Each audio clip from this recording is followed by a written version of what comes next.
चलिए भाई, पिछली क्लास में हमने स्टार्ट किया था कार्बन रिडक्शन, और अब हम कार्बन रिडक्शन से आगे बढ़ने वाले हैं जिसका नाम है aluminium reduction.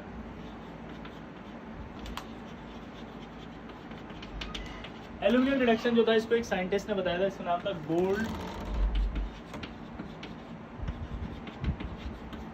गोल्डश्मिट alumino thermite reduction. ठीक है, गोल्डश्मिट साइंटिस्ट ने बताया था, इसलिए इसका नाम, पूरे का नाम बोल देते गोल्डश्मिट एल्यूमिनो थर्माइट रिडक्शन। अगर हम बात करें तो इसका एक नाम और होता है एल्यूमिनियम थर्माइट रिडक्शन। क्या बोला, जल्दी बताओ? Aluminium thermite reduction. तो एल्यूमिनियम थर्माइट रिडक्शन जो होता है, उसकी वजह से हम ये रिडक्शन पढ़ रहे हैं। तो तीन तरह से इसका नाम दिया जाएगा, एल्यूमिनियम थर्माइट रिडक्शन बोलेंगे, गोल्डश्मिट एल्यूमिनियम थर्माइट रिडक्शन बोलेंगे, सिर्फ थर्माइट रिडक्शन भी बोल सकते हैं। ठीक है, अब हमें यहाँ पर समझना पड़ेगा कि थर्माइट रिडक्शन क्यों करते हैं या कैसे करते हैं। ठीक है, तो पहले हम पढ़ेंगे कैसे करते हैं, फिर आगे की बात करेंगे। इसको करने के लिए हम इस तरह से एक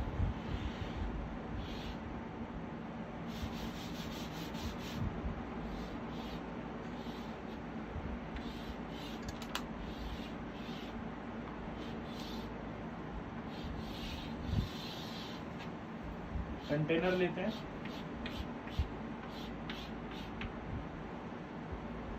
इसमें जो जिस भी ऑक्साइड का हमें करना होता है वो ऑक्साइड ले लेते हैं, जैसे Cr2 3+ एल्यूमिनियम।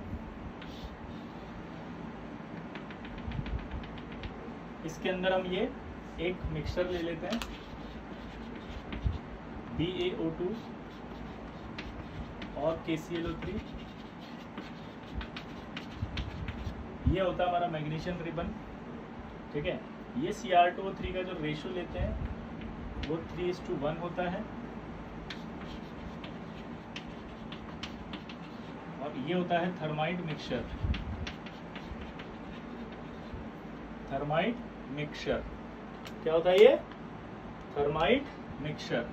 थर्माइट मिक्सचर की बात करते हैं तो ये 3:1 का रेशो होता है।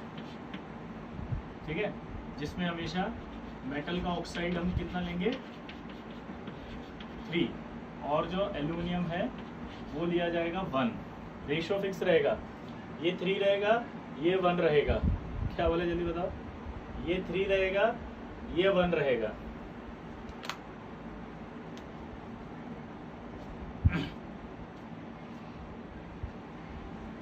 क्लियर सबको? तो थर्माइट मिक्सचर है, 3:1 रेशो कहेंगे, metal oxide aluminium. Thermite mixture कौन सा होगा? ये रखा हुआ। अब आपसे एक सवाल पूछा जाएगा यहाँ पे, और वो सवाल ये पूछा जाएगा कि थर्माइट मिक्सचर कौन सा होगा, तो आपको दे देगा मेटल ऑक्साइड और ये, और रेशो को चेंज कर करके देगा।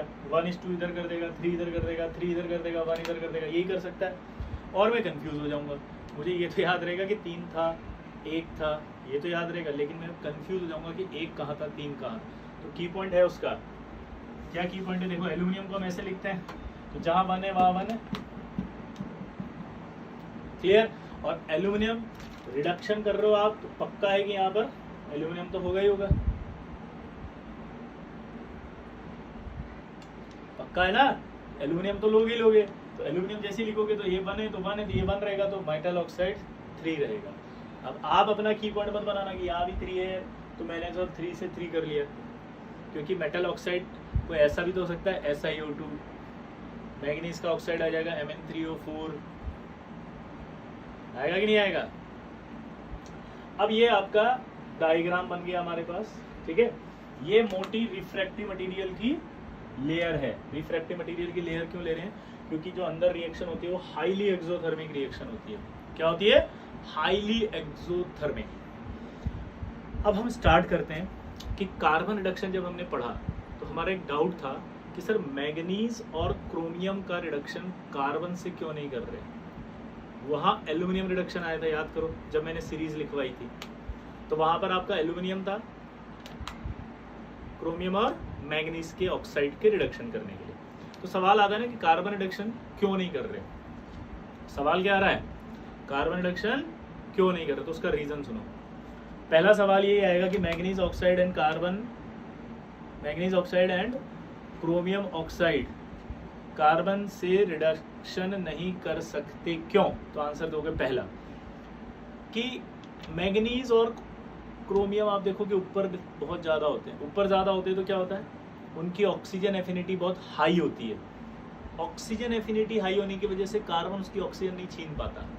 तो पहला आंसर जाएगा कि कार्बन इसलिए रिड्यूस नहीं कर पाता because manganese and chromium both have higher oxygen affinity. तो वो ऑक्सीजन नहीं छीन पाएगा, यानी रिएक्शन फॉरवर्ड नहीं जाएगी। तो जब भी रिएक्शन फॉरवर्ड नहीं जा सकती तो डेल्टा जी नेगेटिव कौन बनाता है? टेम्परेचर। हाई टेम्परेचर दे दो, हाई टेम्परेचर देते क्या होगा? रिडक्शन हो जाएगा। यहाँ पर चलो मान लीजिए हाई टेम्परेचर हम दे भी दें, लेकिन एक और नई प्रॉब्लम है कि अगर हम हाई टेम्परेचर दे देंगे तो हाई टेम्परेचर देने पर रिडक्शन तो हो जाता है, लेकिन क्रोमियम और मैग्नीज मिलकर कार्बन से कार्बाइड बना लेते हैं, मतलब वो इम्प्योर हो जाएंगे। अगर वो कार्बाइड बना लेंगे और इम्प्योर हो जाएंगे तो इसका मतलब क्या निकला? अगर वो कार्बाइड बना लेंगे और इम्प्योर हो जाएंगे तो इसका मतलब क्या निकला? कि हमारा जो रिडक्शन है उसका कोई यूज़ नहीं हुआ, क्योंकि अगर हमारा मेटल आफ्टर रिडक्शन इम्प्योर हो गया तो हमारा कोई फ़ायदा नहीं हुआ। तो दो आंसर आपको देने हैं। पहला कि क्रोमियम एंड मैग्नीज के ऑक्साइड का कार्बन से रिडक्शन क्यों नहीं करते? तो पहला आंसर देंगे आप बिकॉज कार्बन से ज़्यादा ऑक्सीजन एफिनिटी रखते हैं। कार्बन से ज़्यादा ऑक्सीजन एफिनिटी रखते हैं कौन? Chromium and manganese. Chromium and manganese जो होते हैं वो कार्बन से ज़्यादा ऑक्सीजन एफिनिटी रखते हैं, इसलिए वो कार्बन को रिड्यूस नहीं कर पाता। तो ऐसी स्थिति में हम टेम्परेचर अगर बढ़ाएं तो रिडक्शन हो सकता है, लेकिन जैसे ही टेम्परेचर बढ़ाओगे तो फिर से क्रोमियम और मैग्नीज रिएक्ट करके कार्बाइड बना देंगे। फिर से रिएक्ट करके अगर वो कार्बाइड बना देंगे तो हमारा मेटल इम्प्योर हो जाएगा, इसलिए हम कभी ऐसा नहीं करते। समझ की बात को? तो इस स्थिति में हमारे मन में एक नया डाउट आएगा, कार्बाइड क्या होता है ये समझना। जैसे आपका ये क्रोमियम है, ये क्रोमियम है, ये क्रोमियम है, ये बीच का जो गैप है इसको कहते हैं वॉइड्स। इस वॉइड्स के अंदर आकर के कार्बन बैठ जाता है। तो अगर ये वॉइड्स के बराबर का साइज अगर कार्बन का होगा तो ये कार्बाइड बना लेगा। इसी तरह से मैग्नीज की बात करें,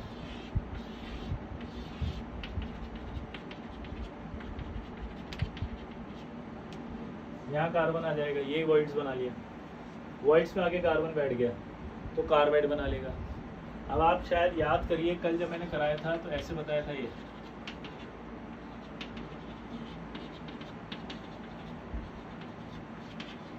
मैंने इन दोनों को लिया था एल्यूमिनियम रिडक्शन, लेकिन जिंक किस में आया था? Carbon reduction. तो एक नया डाउट आएगा कि सर ये जो जिंक है वो तो कार्बन रिडक्शन कर रहा है, जबकि जिंक की ऑक्सीजन एफिनिटी तो क्रोमियम से भी ज्यादा है, तो फिर तो जिंक का भी रिडक्शन नहीं होना चाहिए जैसे कि क्रोमियम का नहीं हो रहा। ठीक है, यहाँ आंसर ये है कि क्रोमियम के केस में तो क्या हो रहा था, वॉइड्स बना लेता है, कार्बाइड बना लेता है वॉइड्स में आकर के, लेकिन जिंक के केस में क्या होता है, जिंक का साइज बड़ा है। पीरियोडिक टेबल को याद रखना आप, जिंक उधर जाते हैं साइज बढ़ रहा होता है, कॉपर और जिंक में जाते जाते अचानक साइज बढ़ जाता है क्योंकि D10 आ जाता है, फुल्ली फील्ड, रिपल्शन ज़्यादा होता है इसलिए साइज बढ़ जाता है। पीरियोडिक में जाके रिवाइज करना। तो ये जो वॉइड्स है, इन वॉइड्स का जो साइज है वो बढ़ गया, वॉइड्स का साइज बढ़ गया तो इसमें आपका कार्बन नहीं बैठ सकता, क्योंकि कार्बाइड बनाने का कॉन्सेप्ट है कि कार्बन तभी कार्बाइड बनाएगा जब यहाँ वॉइड्स का साइज कार्बन के साइज के बराबर होगा, तभी बनाएगा जब इन वॉइड्स का जो साइज है वो किसके साइज के बराबर हो? बोलो, कार्बन के साइज के बराबर। यहाँ पर कार्बन नहीं आ सकता जिंक में, इसलिए जिंक कार्बाइड नहीं बना सकता, इसलिए कार्बाइड जो है वो जिंक नहीं बना रहा है। तो जिंक यहाँ पर कार्बाइड नहीं बना पा रहा है। जिंक अगर कार्बाइड नहीं बना पा रहा है इसका मतलब ये निकलता है कि जिंक अगर कार्बाइड नहीं बनाएगा तो भाई सस्ता वाला लो ना जिसका नाम है कार्बन, कार्बन से रिडक्शन करा लिया। ठीक है,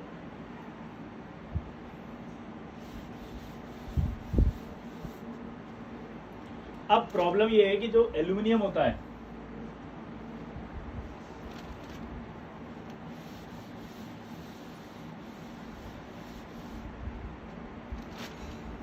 एल्यूमिनियम की जब ऑक्सीजन के साथ रिएक्शन होती है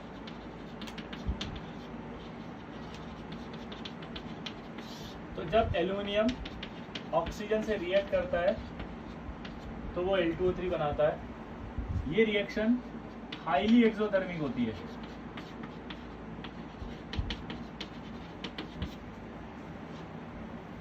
ये जो रिएक्शन होती है वो हाईली एक्सोथर्मिक होती है।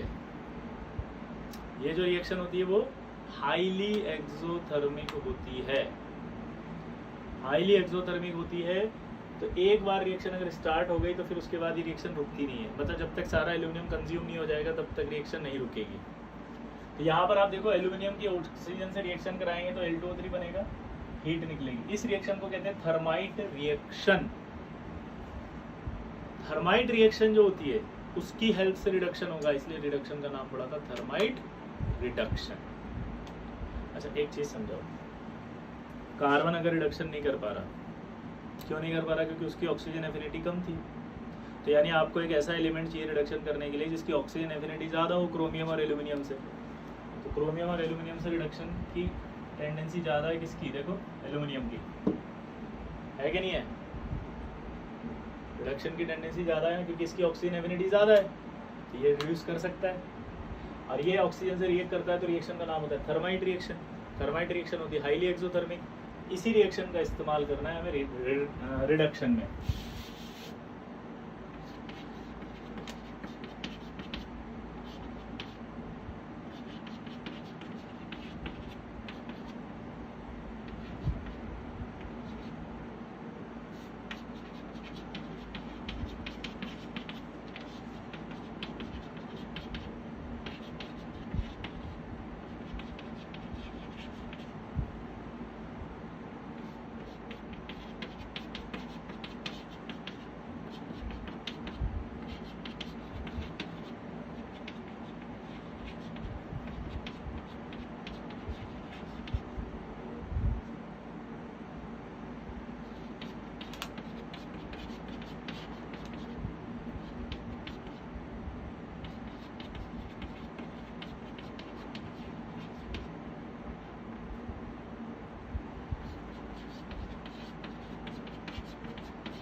ये Cr2O3 है, इससे एल्यूमिनियम का रिडक्शन करवाना था। लेकिन जब रिएक्शन होगी तो रिएक्शन को स्टार्ट करने के लिए एक सर्टेन अमाउंट में एक्टिवेशन एनर्जी की ज़रूरत पड़ती है। रिएक्शन को स्टार्ट करने के लिए एक सर्टेन अमाउंट में एक्टिवेशन एनर्जी की ज़रूरत पड़ती है।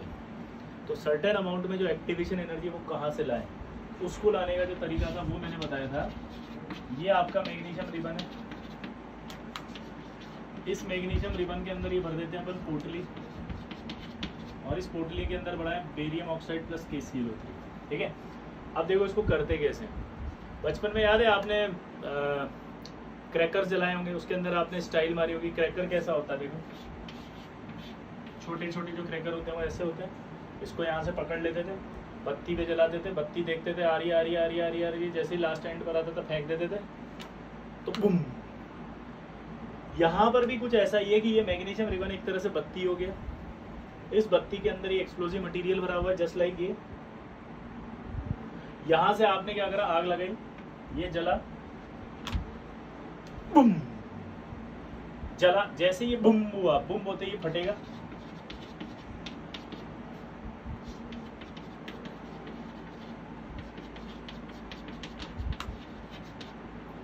ये KClO3 भी फटेगा।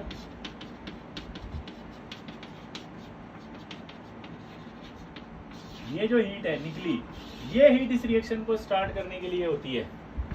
ये जो हीट आपकी निकली है ना इस रिएक्शन से, यहाँ जो बुम हुआ, उस बुम से जो हीट निकली वो इस रिएक्शन को स्टार्ट करेगी। ये एक्टिवेशन एनर्जी है। और एक बार रिएक्शन स्टार्ट हो गई उसके बाद तो ये अपने आप की भी नहीं सुनती। क्यों?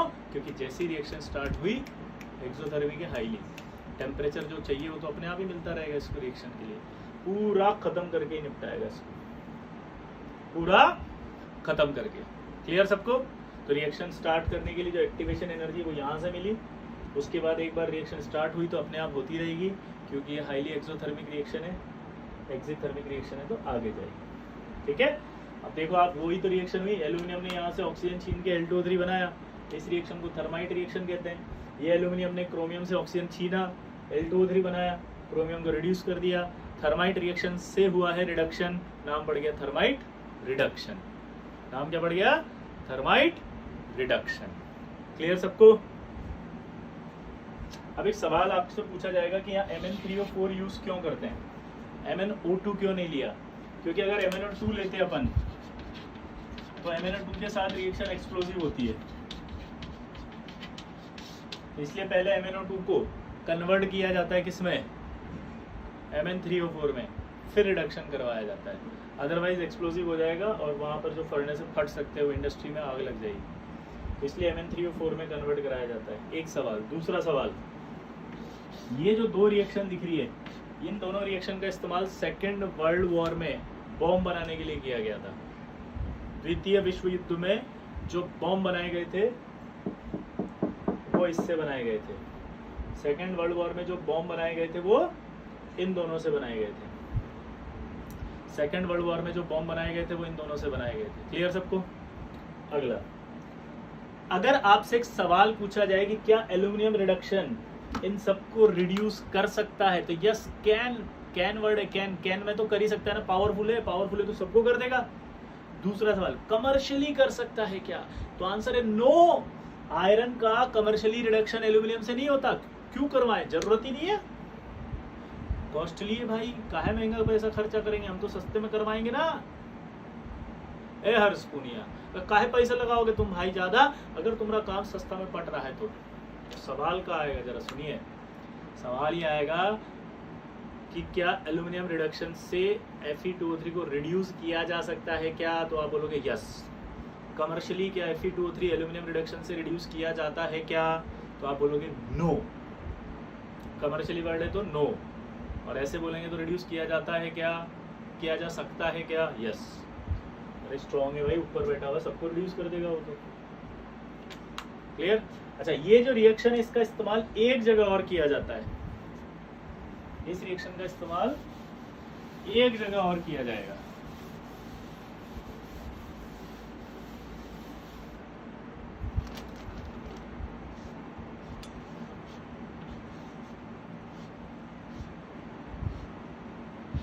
ये आपकी रेल रोड्स हैं। क्या है? रेल रोड्स, यानी रेल की पटरियां। अब रेल की जो पटरियां हैं वो टूट जाती हैं, तो रेल की पटरियां अगर टूट जाती हैं, क्रैक आ जाता है उसमें, तो उस क्रैक को कैसे हटाया जाता है? देखो,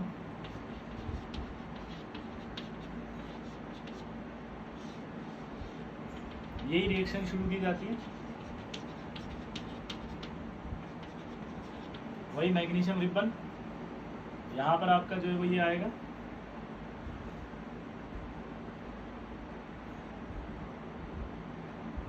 ये एक छेद कर दिया, रिएक्शन स्टार्ट होगी, रिएक्शन जब स्टार्ट होगी तो इसका रिडक्शन होगा, रिडक्शन होगा तो Fe बनेगा, और जो Fe बनेगा वो Fe इस टेम्परेचर पर, क्योंकि रिडक्शन होगा तो ये टेम्परेचर तो आएगा, इस टेम्परेचर पर क्या होगा? मेल्ट हो जाएगा। मेल्ट होकर के वो यहाँ से नीचे गिरना शुरू होगा, और नीचे जब गिरेगा तो ये आपका फिल हो जाएगा।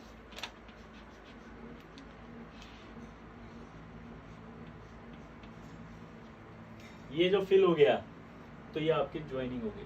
तो यानी कि आपसे सवाल पूछेगा कि Fe2O3 जो है उसका जो रिडक्शन होता है, वो रिडक्शन Fe2O3 जो है उससे जो रिडक्शन होता है वो रिडक्शन नहीं किया जाता, बट इस रिएक्शन का इस्तेमाल दूसरी जगह किया जाता है, और वो किया जाता है joining of railroads, railroads को ज्वाइन करने में, और इसका नाम वहाँ पर बनता है thermite welding.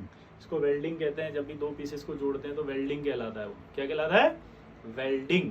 Clear? Thermite welding में इस रिएक्शन का इस्तेमाल किया जाता है। क्लियर सबको? एक बार और समझेंगे इसको, अब थोड़ा एग्जांपल से समझते हैं, देसी एग्जांपल से। जैसे समझना, आपसे पहला सवाल वही पूछा कि यार क्रोमियम और मैंगनीज का रिडक्शन क्यों नहीं किया कार्बन ने? सिंपल है, तो हमने क्या कार्बन को भेजा कि जा क्रोमियम और मैंगनीज को रिड्यूस कर। चल, क्रोमियम गया, क्रोमियम ने कहा मैंगनीज से गिला ऑक्सीजन दे, क्रोमियम से ऑक्सीजन दे, क्रोमियम और मैंगनीज ने कहा अच्छा ले जा ऑक्सीजन, कार्बन ने कहा ऑक्सीजन दे, मैंगनीज ने कहा छीन।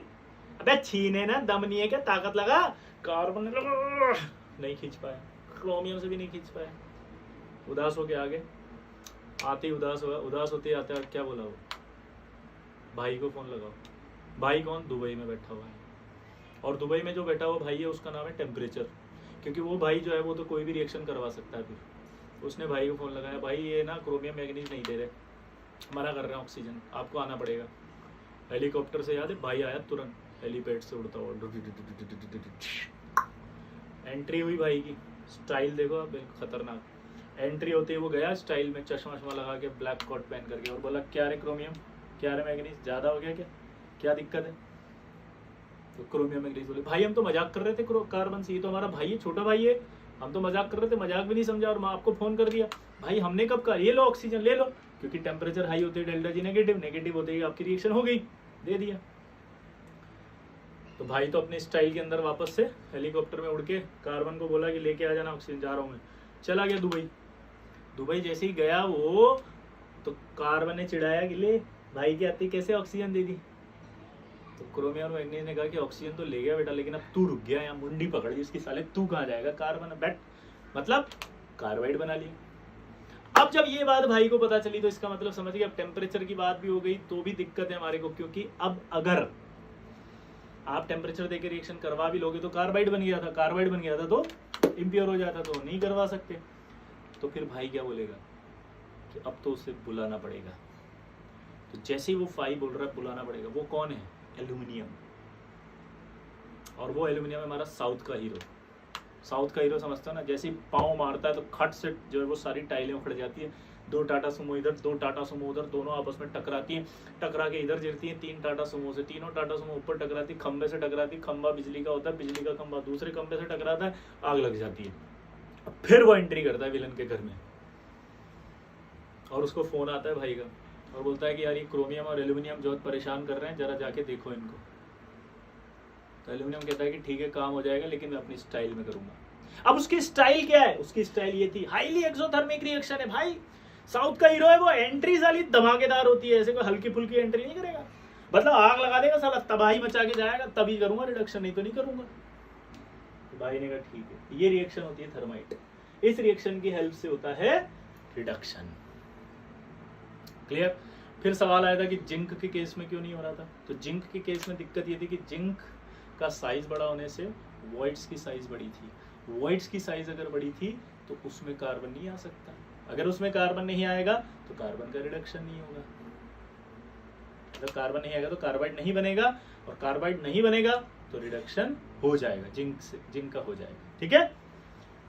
अब सवाल ये आता है कि कैसे करते हैं थर्माइट रिडक्शन। तो मैंने बताया कि ऐसा एपरेटस होता है जिसमें ये आपका मोटी लेयर होती है। अब समझ में आई फील, ये मोटी लेयर क्यों ले रहे हैं, हाईली टेम्परेचर है, अगर ये मोटी लेयर नहीं लेंगे रिफ्रैक्टिव मटेरियल की तो पिघल जाएगा। क्लियर। अगला, इसमें मेटल ऑक्साइड प्लस एल्यूमिनियम डाल देते हैं मिक्सचर, इस मिक्सचर को क्या कहते हैं, थर्माइट मिक्सचर। थर्माइट मिक्सचर याद करने का तरीका, एल्यूमिनियम तो हो गई ना रिडक्शन करने के लिए, तो 1 रेशो जो आया था वो इसी का रहेगा, 3 रेशो मेटल ऑक्साइड करेगा। अब रिएक्शन स्टार्ट तो करनी पड़ेगी, कोई भी रिएक्शन स्टार्ट करनी है तो एक एक्टिवेशन एनर्जी तो देनी पड़ेगी। कोई भी रिएक्शन अगर आपको स्टार्ट करनी है तो एक एक्टिवेशन एनर्जी तो देनी पड़ेगी। तो एक्टिवेशन एनर्जी कहाँ से आए, तो उसके लिए हम एक रिबन डालते हैं ऐसे अंदर, क्योंकि आप ऐसे जाके आग तो लगाओगे नहीं कि सानिध्य चला गया और आग लगा के आ गया, क्योंकि सानिध्य आग लगाएगा तो वहीं सानिध्य रह जाएगा, हाईली एक्सोथर्मिक रिएक्शन है। तो हम क्या करते हैं, मैग्नीशियम रिबन से ऐसे डाल देते हैं उसके अंदर पोटली, और दूर खड़े हो जाते हैं और दूर खड़े होकर आग लगाते हैं। तो जैसे दूर से आग लगाएंगे तो ये आग जाएगी बूम, तो ये फट जाएंगे, अभी जो लिखे थे ना ये फटेंगे तो हीट निकलेगी, वो हीट इस रिएक्शन को स्टार्ट करेगी। एक बार रिएक्शन स्टार्ट हो गई उसके बाद तो ये अपने आप की भी नहीं सुनती। ठीक है। और यही हुआ था एक बार, एक जगह है फ्लैंकलैंड, फ्लैंकलैंड में एक शिप था, वो शिप जा रहा था और एक किसी कंट्री ने क्या करा, मिसाइल को टेस्टिंग किया जाता है हमेशा, अगर याद हो तो आपको, सी वाटर में। तो मिसाइल की टेस्टिंग हो रही थी तो वो मिसाइल अपना रास्ता भटक गई और जाके उस शिप से टकरा गई। अब आप महसूस करना, मिसाइल जो थी उस मिसाइल में एक एक्सप्लोजिव मटेरियल, वो एक्सप्लोजिव मटेरियल टकराते फट गया, फटते वहाँ पर एक टेम्परेचर आ गया, टेम्परेचर आ गया मतलब एक्टिवेशन एनर्जी। पानी का जो शिप है वो किससे बना हुआ है, एल्यूमिनियम से। एटमॉस्फेयर में कौन थी, वो ऑक्सीजन।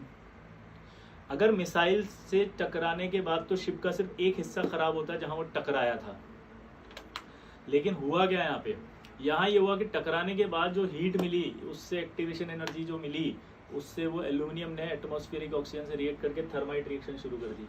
और एक बार रिएक्शन स्टार्ट हो गई तो उसके बाद अपने आप की भी नहीं सुनती, तो जितना भी शिप में एल्यूमिनियम था वो सारा ही जलेगा अब तो 300 लोगों की मृत्यु हो गई उसमें, कैजुअलिटी हुई थी 300, ठीक है, लोग वहाँ पर अपनी जान दे चुके थे।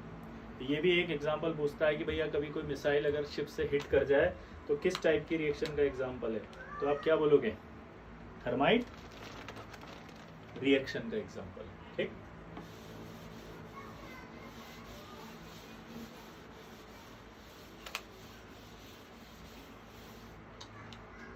अगला देखो सेल्फ रिडक्शन।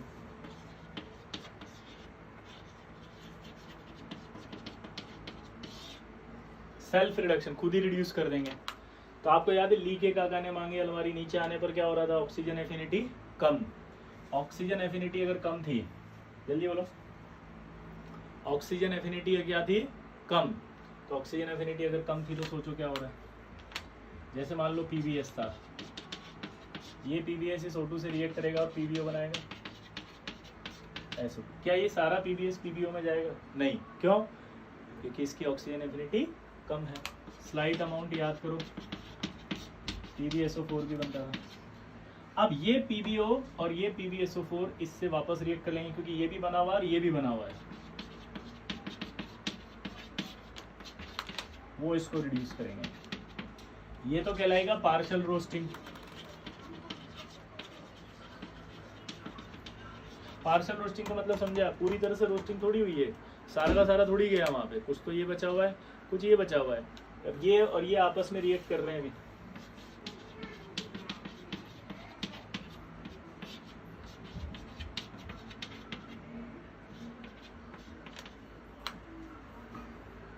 अब आप देखो क्या हुआ, ये आपका -2 है, ये आपका क्या है -2, और ये -2 से गया +4, यानी इसका क्या हुआ, ऑक्सीडेशन। जिसका ऑक्सीडेशन होता है वो क्या होता है, रिड्यूसिंग एजेंट। तो आपसे क्वेश्चन पूछेगा सेल्फ रिडक्शन में रिड्यूसिंग एजेंट कौन होता है,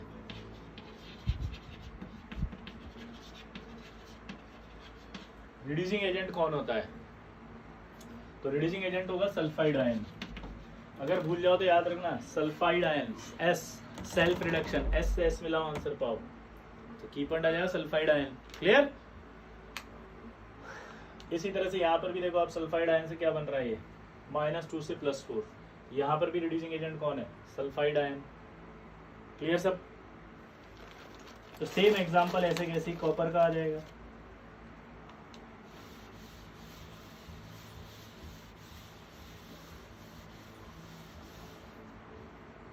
सेम एग्जांपल किसका आएगा, कॉपर। ये जैसे Cu2S O2 से रिएक्ट करेगा तो Cu2O + SO2, ये Cu2S O2 से रिएक्ट करेगा Cu2SO4, ये क्या कहलाया, पार्शियल रोस्टिंग।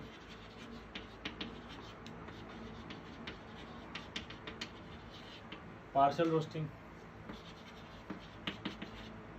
और ये Cu2S वापस इस Cu2O से रिएक्ट करके क्या बनाएगा, Cu + SO2, Cu2S + Cu2SO4 तो Cu + SO2, ये क्या कहलाया, सेल्फ रिडक्शन। क्यों, क्योंकि यहाँ पर भी आप देखो -2 था, +4 गया, और ये कॉपर रिड्यूस हो गया, तो कॉपर के ही कंपाउंड ने कॉपर के ही कंपाउंड को रिड्यूस किया, इसलिए बोल रहे हैं सेल्फ रिडक्शन। इसी तरह से एग्जांपल देखो, HgS + O2, HgO + SO2, और ये आपका HgS + HgO रिएक्ट करके बनाएगा Hg + SO2।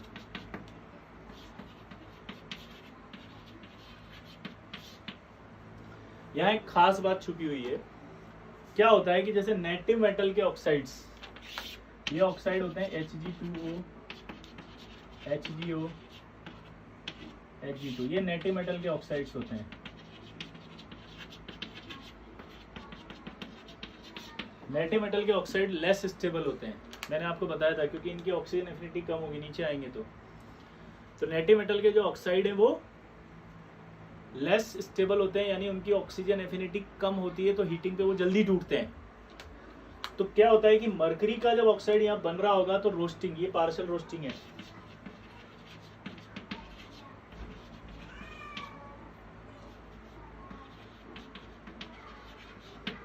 ये पार्शियल रोस्टिंग है। तो पार्शियल रोस्टिंग जब होगी, क्या बोला जल्दी बताओ, पार्शियल रोस्टिंग जब होगी तो उस कंडीशन में HGO जो बनेगा वो HGO वहीं टूट जाएगा थोड़ा बहुत। तो यानी HGO अगर टूट गया तो Hg बन जाएगा। यानी कि आपसे सवाल पूछेगा ऐसा कौन सा मेटल है जिसका रिडक्शन पार्शियल रोस्टिंग के दौरान ही हो जाता है, तो आप आंसर देंगे मरकरी, क्योंकि ये ऑक्साइड जो होगा वो लेस स्टेबल होगा, लेस स्टेबल होगा तो थोड़ा बहुत यहीं टूट जाएगा और बचा हुआ फिर रिडक्शन करके ऐसे टूटेगा, मतलब ऐसे रिड्यूस होगा। तो सवाल की डेप्थ को समझना, ऐसा कौन सा मेटल ऑक्साइड है जो पार्शियल रोस्टिंग के दौरान ही रिड्यूस हो सकता है, तो सिर्फ मरकरी होगा, क्योंकि पार्शियल रोस्टिंग में उसका ऑक्साइड बनेगा, हीटिंग आप दे ही रहे हो, वो ऑक्साइड थोड़ा बहुत टूट जाएगा। थोड़ा बहुत का मतलब है जैसे यहाँ पर 1 किलो ऑक्साइड है तो 100 ग्राम, 200 ग्राम, 500 ग्राम टूट करके मेटल में आ गया, बचा हुआ अमाउंट जो है फिर वो रिड्यूस हो रहा है। ऐसे हैं ये, समझ रहे? ऐसे नहीं कि यहीं टूट गया तो सारा टूट गया फिर रिड्यूस क्यों कर रहे हो, अमाउंट वाइज बात हो रही है।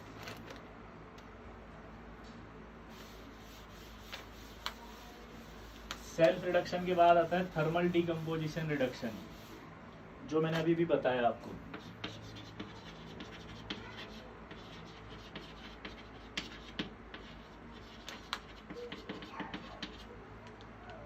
Thermal decomposition reduction, thermal decomposition reduction की बात करें तो जब इसको हीट करते हैं तो यहाँ पर Ag2O को हीट करने पर Ag प्लस हाफ O2 आ जाता है, और अगर हम HgO को हीट करें Hg प्लस हाफ O2 आ जाता है।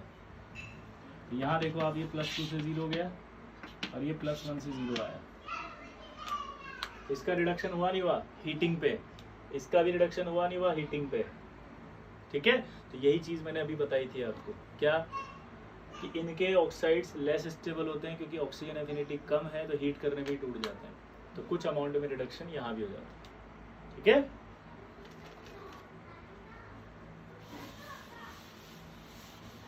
ये आपका रिडक्शन समाप्त, क्योंकि हाइड्रोमेटलर्जिक रिडक्शन हम पहले पढ़ चुके थे हाइड्रोमेटलर्जी में, ठीक है। अब आएगा आपका प्यूरिफिकेशन।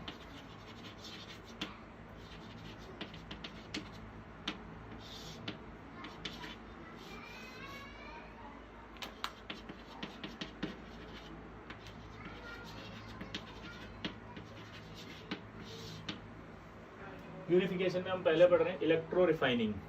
क्या पढ़ रहे हैं? Electro refining first. अब इलेक्ट्रो रिफाइनिंग होती कैसे जरा देखना। आई होप आपने इलेक्ट्रोकेमिस्ट्री पढ़ा हुआ होगा, मैं ये मान के चल रहा हूँ कि इलेक्ट्रोकेमिस्ट्री अभी तक हो गया होगा, और नहीं हुआ तो जो मैं बोल रहा हूँ वो सुनते जाना बस।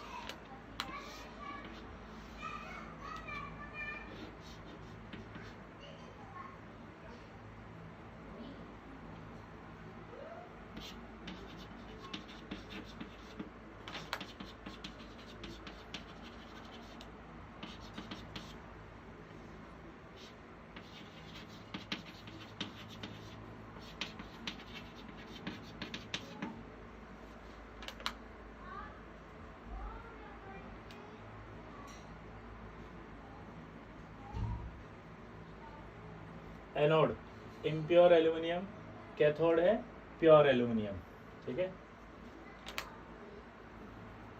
या अभी हम लेते हैं कॉपर एग्जांपल में।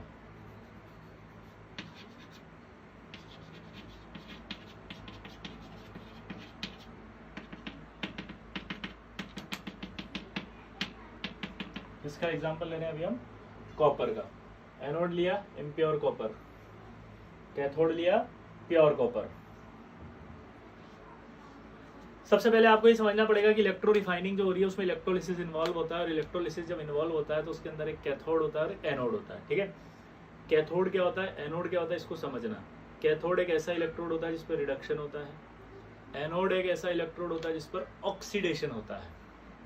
दोबारा से बोलेंगे, कैथोड एक ऐसा जिस पर रिडक्शन होगा, एनोड एक ऐसा जिस पर ऑक्सीडेशन होगा, ठीक है, इलेक्ट्रोड। और जब इलेक्ट्रोड होता है तो एनोड पॉजिटिव होता है, कैथोड नेगेटिव होता है, प्लस माइनस साइन लगा देते हैं और एक इलेक्ट्रोलाइट लेते हैं। ठीक है, ये आपका क्या है, एनोड। तो एट एनोड क्या होगा,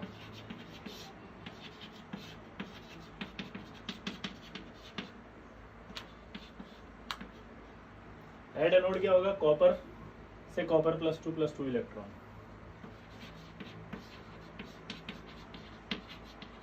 कैथोड में क्या होगा, ये कॉपर +2 जाएगा, 2 इलेक्ट्रॉन से रिएक्ट करेगा और Cu बनाएगा।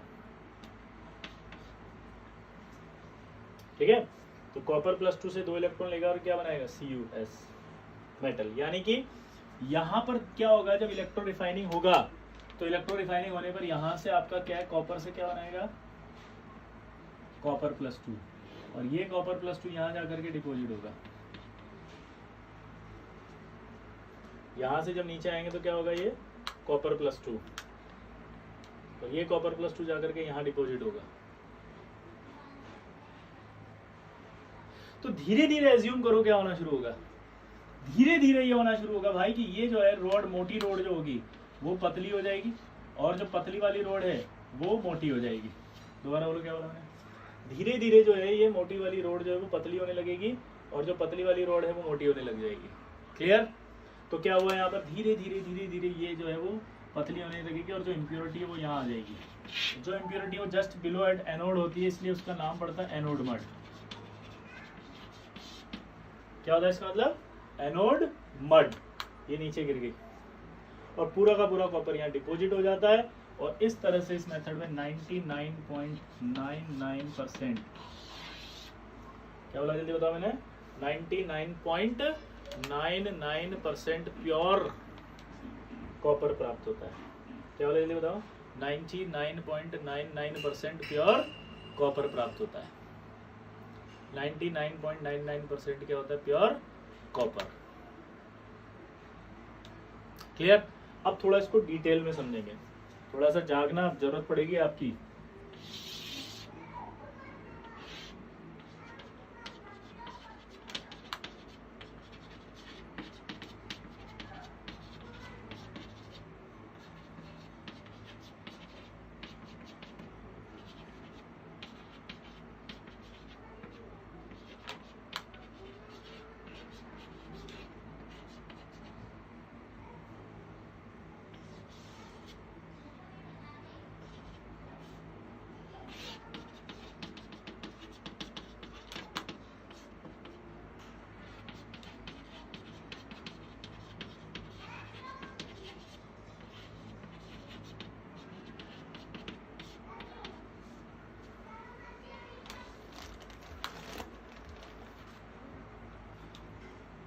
ऑक्सीडेशन पोटेंशियल ऊपर जाएंगे तो क्या होगा, ज्यादा। Reduction potential down the group नीचे आएंगे तो क्या होगा, ज्यादा। यानी ऊपर वाले ऑक्सीडाइज होना चाहेंगे, नीचे वाले रिड्यूस होना चाहिए। क्लियर है? अब एक छोटा सा सवाल आपसे पूछा जा रहा है कि सपोज यहाँ एनोड मड में अगर ये इम्प्योरिटी होती, जैसे Mn होता है, इसमें जिंक होता, क्रोमियम होता, Fe होता, Tin होता, लेड होता और Ag होता। ठीक है, सपोज ये इम्प्योरिटीज होती,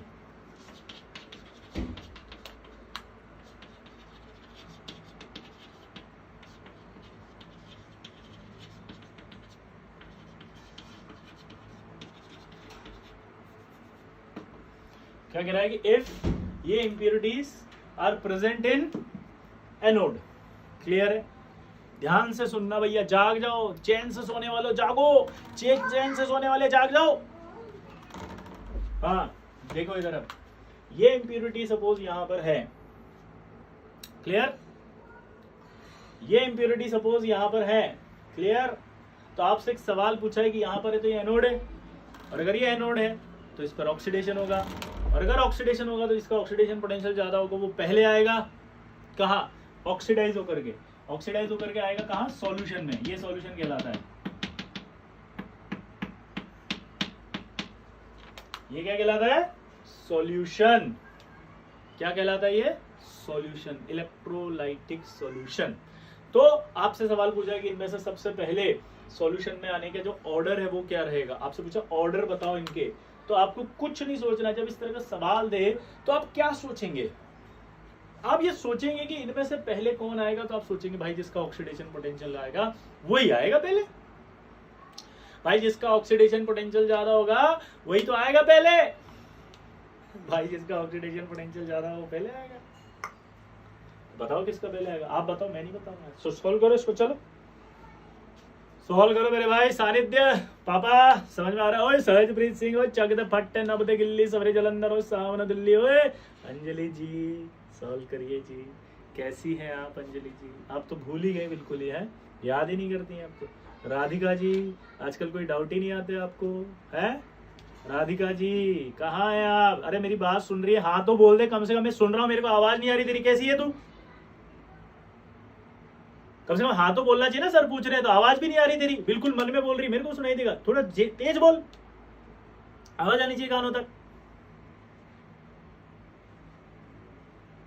हाँ वेरी गुड, चलिए वेरी गुड। तो आंसर आ गया राधिका। चलिए क्या आया जरा बताओ।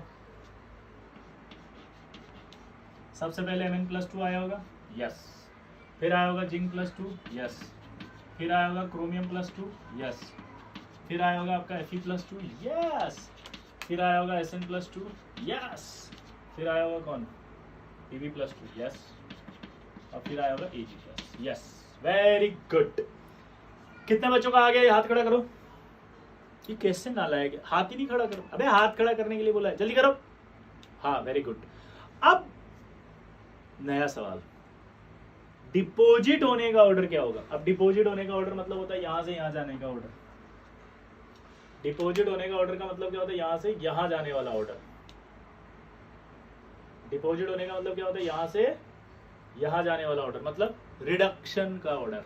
मतलब जिसका रिडक्शन पोटेंशियल ज्यादा होगा वो पहले जाएगा। अब बताओ रिडक्शन पोटेंशियल किसका ज्यादा? नीचे देखो सबसे ज्यादा। इनमें से डिपॉजिट होने का ऑर्डर पूछा है वापस। तो डिपॉजिट होने का ऑर्डर क्या होगा?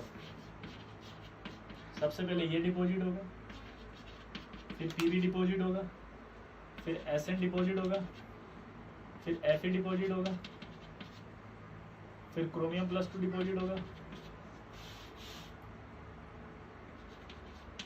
Zn+2 डिपॉजिट होगा, फिर ये Mn+2 डिपॉजिट होगा। पहले Ag+ होगा, फिर Pb+2 होगा, फिर Sn+2 होगा, फिर Fe+2, फिर ये, फिर ये, फिर ये। क्लियर सबको? कितने बच्चों को समझ में आ गया ये?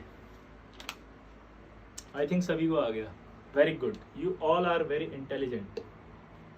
लेकिन एक गलत है, वो जो 5 करोड़ रुपए मिले थे ना तुझे, वो बर्बाद हो गए सारे के सारे। नल्लेवार सब बर्बाद हो गए, पूरी की पूरी कंपनी बर्बाद कर दी तेने। और अब तेरे को उसी 5 करोड़ का जो मुआवजा है वो भरना पड़ेगा आपको।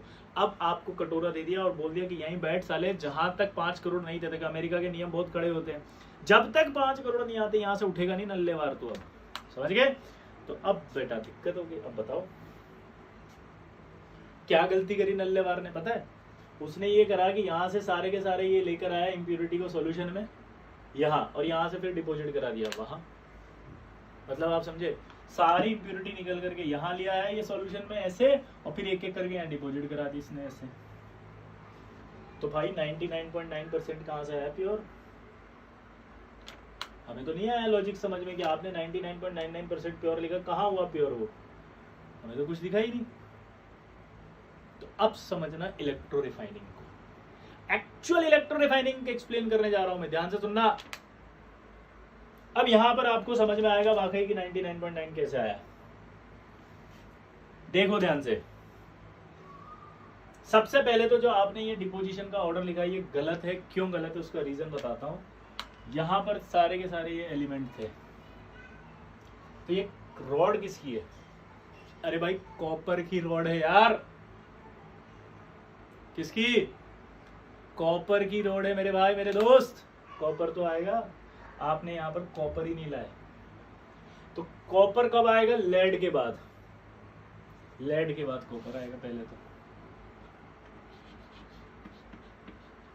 ध्यान से सुनो, जब मैग्नीज आना शुरू हुआ नीचे तो जिंक ने पूछा कि मेरा नंबर कब आएगा? तो मैग्नीज ने क्या कहा? आएगा आएगा, पहले मुझे जाने दे फिर तेरा नंबर आएगा।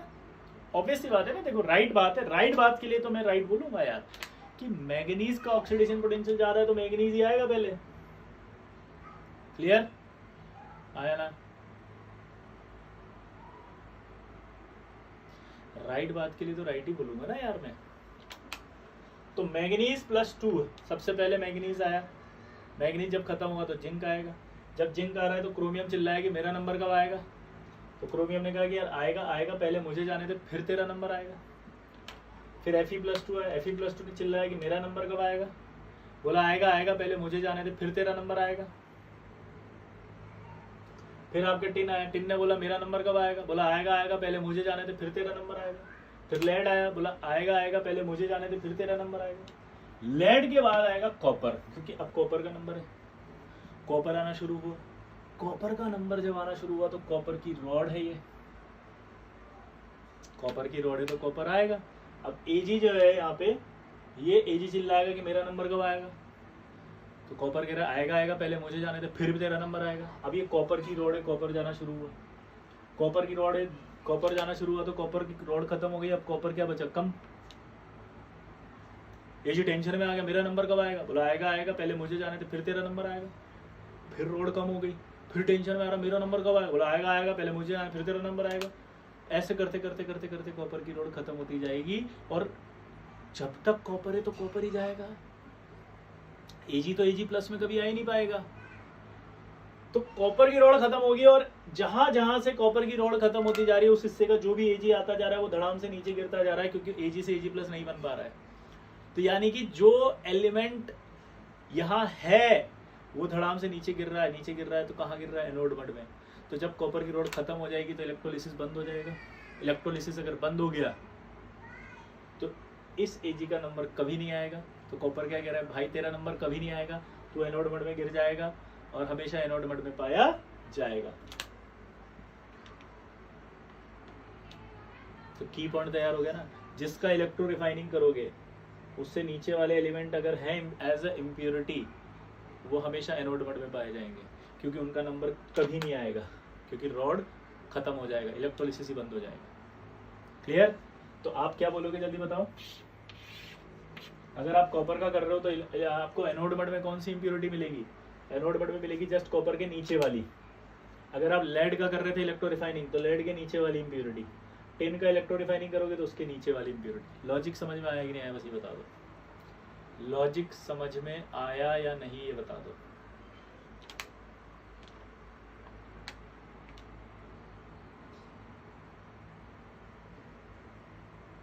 सिंपल है। चलो, तो ऑर्डर तो समझ में आ गया कि ये आएगा और एजी तो एनोड मड में पाया जाएगा। अब बात आती है डिपोजिशन की। ये आपने डिपोजिशन का ऑर्डर लिखा, ठीक है। ये तो किस में था, सॉल्यूशन में आने का ऑर्डर। यहाँ लिख लेना, सॉल्यूशन में आने का ऑर्डर। ये डिपोजिशन का ऑर्डर था। ये डिपोजिशन का ऑर्डर गलत है आपका, काट देना इसको। ऐसे डिपोजिट हो गया नहीं। क्यों नहीं होगा उसका रीजन सुनो। जब पहला मैग्नीज आएगा तो मैग्नीज के साथ साथ अकेला मैग्नीज नहीं है जो वो डिपॉजिट होने जाएगा। मैग्नीज के साथ यहाँ पर कॉपर सल्फेट का Copper+2 भी है। तो मैग्नीज जब आया तो मैग्नीज +2 था और Copper+2 था, तो डिपॉजिट होने पहले कौन जाएगा, Copper+2, क्योंकि मैग्नीज +2 और कॉपर में रिडक्शन पोटेंशियल कॉपर का ज्यादा है।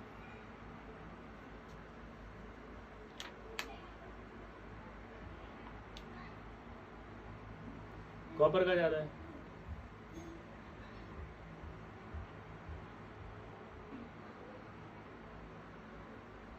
सिंपल है यार। तो मैग्नीज जब आया तब भी कॉपर सल्फेट का कॉपर गया, जिंक आया तब भी जिंक और ये कॉपर तो भी कॉपर का ही जाएगा। क्रोमियम आया तब भी क्रोमियम का जाएगा। Fe आया तो Fe का ही जाएगा। टिन आया तो टिन का कॉपर ही जाएगा। Pb आया तब भी कॉपर जाएगा। और कॉपर जब रॉड से आने लगा तब रॉड वाला कॉपर जाना शुरू हो गया। तो आप देखो कोई भी इम्प्योरिटी आ रही हो यहाँ तो कॉपर ही जा रहा है, इसलिए 99.9% लिखते हैं, ठीक है। अब आप सोचोगे 100% क्यों नहीं लिखते। तो क्या होता है जब इसको निकालते हैं तो ये इलेक्ट्रोलिसिस जब हो रहा होता है तो कुछ कुछ इम्प्योरिटी हो सकती है, लाइक ऑक्सीडाइज हो गया ऑक्सीजन से या कोई रिएक्ट कर गया, तो 100% हम प्रोबेबिलिटी कभी नहीं बोलते, इसलिए 99.9 ही लिखना पड़ता है, ठीक है। दूसरी बात, अब यहाँ एक बहुत इंपॉर्टेंट चीज समझ में आ गई कि इसका मतलब जिस मेटल का आप इलेक्ट्रो रिफाइनिंग करोगे उसी मेटल का इलेक्ट्रोलाइट लेने की जरूरत है। जिस मेटल का इलेक्ट्रो रिफाइनिंग करेंगे उसी मेटल का क्या लेंगे आप, इलेक्ट्रोलाइट। जिस मेटल का बोलो इलेक्ट्रो रिफाइनिंग करेंगे उसी मेटल का हमें क्या लेना है, इलेक्ट्रोलाइट। उसी मेटल का क्या लेना है, इलेक्ट्रोलाइट। क्यों लेना है, क्योंकि यही कॉपर से कॉपर +2 बनाएगा ना। यही तो कॉपर +2 गया था यहाँ पे। अगर आप यहाँ कुछ और ले लेते तो दूसरा मेटल चला जाता, तो इम्प्योर हो जाता ये। क्लियर सबको?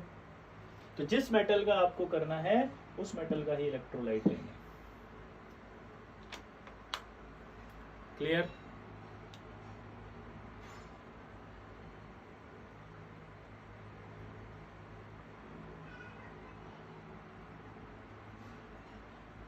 अरे हाँ तो बोल दो यार।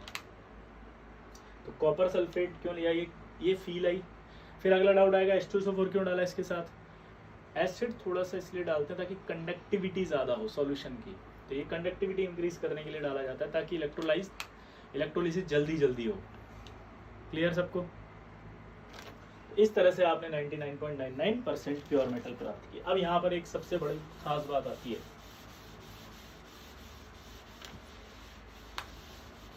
दो चीजें हैं। हमने कहा था कैथोड वो होता है जिस पे रिडक्शन होता है और एनोड वो होता है जिस पे ऑक्सीडेशन होता है। एक और चीज होती है, एनोड वहां वो होता है जिस पर एनायन जाता है, कैथोड वो होता है जिस पर कैटायन जाता है। तो आपको एक डाउट हो रहेगा कि कॉपर सल्फेट का कॉपर +2 जब मैंगनीज आया तो यहां जा रहा था, तो ये कैटायन कैथोड पर जा रहा था, तो ये सल्फेट जो है वो एनोड पर जाना चाहिए। सल्फेट एनोड पर जाना चाहिए था, तो एनोड पर क्यों नहीं गया। तो यहां पर एक खास बात होती है, condition of electrolyte.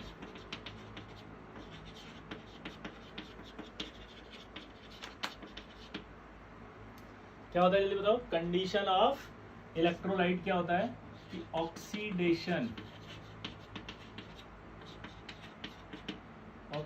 Potential of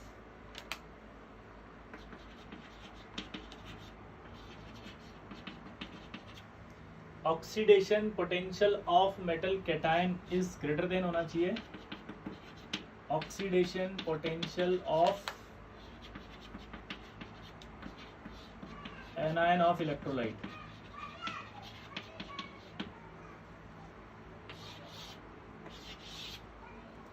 condition of electrolyte की बात कर रहे हैं, ध्यान से सुनना कि oxidation potential of metal cation is greater than होता है oxidation potential of anion of electrolyte. मतलब ये जो एनायन है इसका इलेक्ट्रोलाइट है ये सल्फेट, और ये जो इलेक्ट्रोलाइट सल्फेट है इस सल्फेट से मेटल का ऑक्सीडेशन ज्यादा होना चाहिए। मतलब ये मेटल कौन सी थी, कॉपर। दो तरह से ऑक्सीडेशन हो सकता था, एक कॉपर से कॉपर +2 बने और एक सल्फेट से सल्फेट यहाँ जाके डिपॉजिट हो जाए और ऑक्सीडाइज हो जाए। आपको क्या चाहिए था, कॉपर से कॉपर +2 बनना चाहिए या सल्फेट जाके चिपक जाए। तो हमें चाहिए था कॉपर से कॉपर +2 बने। हमें क्या चाहिए था कि कॉपर से कॉपर +2 बने, यही चाहिए था ना।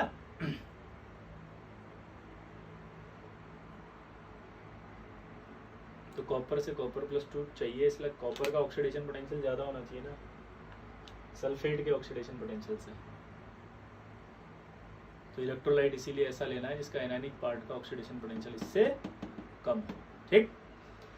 अब यहाँ पर एक खास बात आती है कि जो एनोड मड है इसके अंदर कौन कौन सी इंप्योरिटीज पाई जाती हैं। तो इसके अंदर एग्जैक्ट इंप्योरिटी बता रहा हूँ क्योंकि इंटीजर आता है इस पर बहुत अच्छा, और वो इंटीजर जो सही करना है हमें, तो उसके लिए देखना ध्यान से क्या करना है।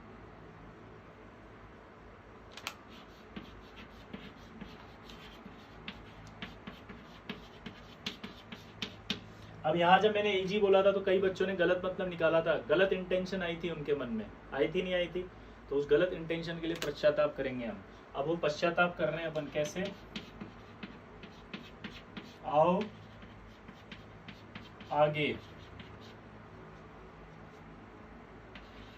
आगे सब टीचर से पिटें। आओ आगे सब टीचर से पिटें। ये कौन है, इम्प्योरिटीज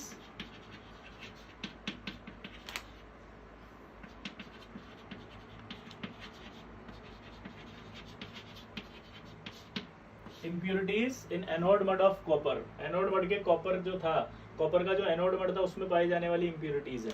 ठीक है, अब यहाँ एक खास बात होती है, ये अच्छे से याद करना, इंटीजर आता है इस पे। एक खास बात यहाँ पर क्या है, ध्यान से सुनिएगा। एक खास बात यहाँ पर ये है कि ये जो हमारे पास मेटल्स होती है, इसमें से जो ये गोल्ड है, सिल्वर है और ये प्लेटिनम है, इन्हें कहा जाता है प्रीशियस मेटल, महंगी धातुएं। और बाकी सब जो होती है वो कहलाती है बेस मेटल्स, यानी कि नॉर्मल मेटल। तो प्रीशियस मेटल कौन कौन सी हुई, 1, 2 और 3। प्रीशियस मेटल छोड़कर बाकी सारी बेस मेटल्स है, और हाइड्रोजन के ऊपर वाली मोर बेस मेटल्स कहलाती हैं। हाइड्रोजन के जो नीचे वाली होती हैं वो लेस बेस मेटल्स कहलाती हैं। हाइड्रोजन के जो ऊपर होती हैं वो क्या कहलाती हैं, मोर बेस मेटल्स, और हाइड्रोजन के जो नीचे होती है वो क्या कहलाती है, लेस बेस मेटल्स। हाइड्रोजन के ऊपर वाली मोर बेस, हाइड्रोजन के नीचे वाली लेस बेस, और ये प्रीशियस मेटल्स है। तो जब कॉपर का एनोड मड हम निकालते हैं तो उसके अंदर पाई जाती है प्रीशियस मेटल, और इनको बेच के, मतलब इन मेटल्स का एक्सट्रैक्शन करते हैं हम इससे, एनोड मड से, और ये मेटल जो मिलती है उसको बेचते हैं, और बेच से पैसा आता है तो प्रॉफिट होता है। उस प्रॉफिट की वजह से ही हम इलेक्ट्रो रिफाइनिंग करते हैं कॉपर का। क्यों, कॉपर का इलेक्ट्रो रिफाइनिंग करना एक कॉस्टली प्रोसेस है। इलेक्ट्रो रिफाइनिंग एक कॉस्टली प्रोसेस है, तो हम पैसा नहीं लगाना चाहते इतना, लेकिन हमें कहा गया कि तू पैसा लगा दो, रिकवर हो जाएगा वापस। हमने कहा कैसे, बोला यहाँ से क्या मिलेगा, एनोड मड, उस एनोड मड में क्या मिलेगी, प्रीशियस मेटल, तो उससे हम एक्सट्रैक्शन कर लेंगे और उनको बेच के जो पैसा आएगा कंपनसेट हो जाएगा उस कॉस्ट से। तो एक नया सवाल बन गया कि क्या कॉपर के एनोड मड से सिल्वर का एक्सट्रैक्शन किया जा सकता है। आप क्या बोलोगे, यस। क्या गोल्ड का कर सकते हैं, यस। प्लेटिनम का कर सकते हैं, यस। और इसी वजह से तो कंपनसेट होती है कॉस्ट, इसी वजह से तो कंपनसेट होती है कॉस्ट। क्लियर। तो आई होप आपको ये समझ में आया होगा आज का लेक्चर। अब आप अच्छे से इसको लर्न करेंगे, 2 से 3 बार सुनना। मुझे पता है 2 जगह डाउट आएंगे आपको, एक तो ये वाला नहीं आएगा समझ में, इसको बहुत तसल्ली से सुनना, दोबारा तिबारा सुनना, आएगा समझ में, नहीं आए तो पीछे से थोड़ा रिकॉर्ड को पीछे ले जाके फिर से सुनना, कनेक्टेड होगा वो। ठीक है।